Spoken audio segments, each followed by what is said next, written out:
Hello, everybody. How are you today? We are live on Thursday. This is very exciting. I am Dr. Lahnor Powell. I am with Genova Diagnostics. Thank you so much for joining me today. I want to welcome you to this Thursday.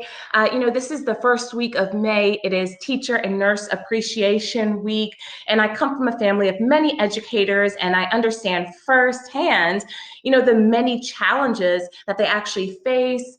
And I definitely understand as educators the sacrifices that they also make.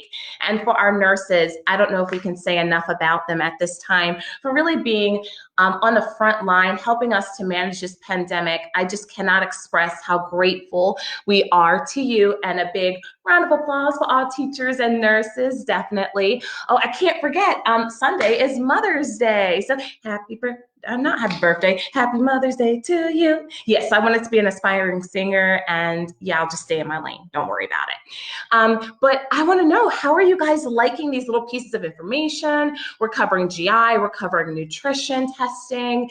Are you guys enjoying it? Is it helpful? Let us know. Ask us questions. We definitely love interacting with everyone. And for today's live session, I really wanted to focus on what's called functional imbalances that's found on our NutrEval profile, our optimal nutritional evaluation, or one, and our metabolic analysis profile, or our MAP profile. And the three functional imbalances that we evaluate, they are going to be mitochondrial dysfunction, toxic exposures, as well as the need for methylation. And so this is going to have to be like a three-part series kind of thing, because I really want to review what are the contributing markers to those functional imbalances, what are therapeutic considerations, and lastly, some options for follow-up testing. So we're going to focus today mainly on toxic exposures. And so there are three big categories or biomarkers that influence this particular section of the report, and they are heavy metals, that's measured in whole blood, the citric acid cycle or TCA intermediates measured in urine, and the tox and detoxification organic acids also measured in urine. So for the first one, heavy metals.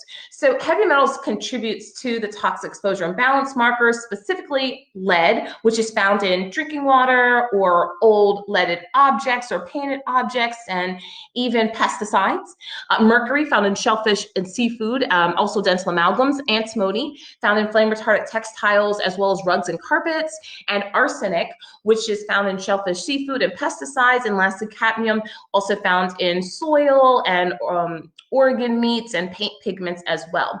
And so because this is measured in whole blood, we're looking for current exposures. And so with the presence of any of these heavy metals, we like to first identify where the heck is it coming from so that we can effectively avoid or reduce our exposures. We also like to make sure that we have adequate antioxidants available to basically help us quench the free radicals and deal with the fallout from these heavy metals. And lastly, we want to make sure we have the ability to eliminate them. So regular bowel movements, sweating, those are different ways that we can eliminate these toxic metals.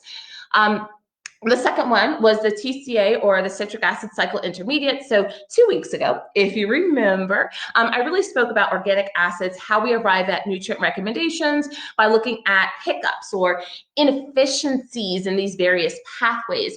And so I also mentioned that the presence of heavy metals can also impact the organic acids, such as arsenic, antimony, mercury, aluminum, even fluoride. Therefore, when we look at the citric acid cycle, such as like the citric acid or the cis-aconitate or the isocitrate, these intermediates, when they're elevated, it could be due to a nutrient insufficiency, but it can also be due to the presence of heavy metals, hence why they contribute to toxic exposures. Lastly, you have the tox and detoxification markers on the organic acids as well. So we look at alpha ketophenylacetic acid, which is a metabolite of styrene exposure. Styrene, the main sources are styrofoam, food or plastic containers, insulation, cigarette smoke exposure, even carpet backing, just to list a a few. And exposure to those can cause this marker to elevate. So therefore, we would look at reducing our exposures. Alpha hydroxyisobutyric acid, that is a metabolite of MTBE. And MTBE is a gasoline exposure that actually has been banned in the US. Unfortunately, it is now found in our drinking water. So this is where we want to check out the website ewg.org or the Environmental Working Group website. And on there, you can actually go and see if your water filter is already certified to clear MTBE, or do we need to kind of switch to something else?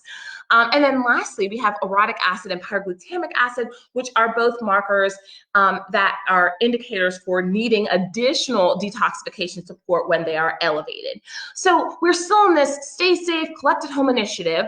So it's really important for me to highlight the heavy metals that I mentioned as the first thing that influences these functional imbalances.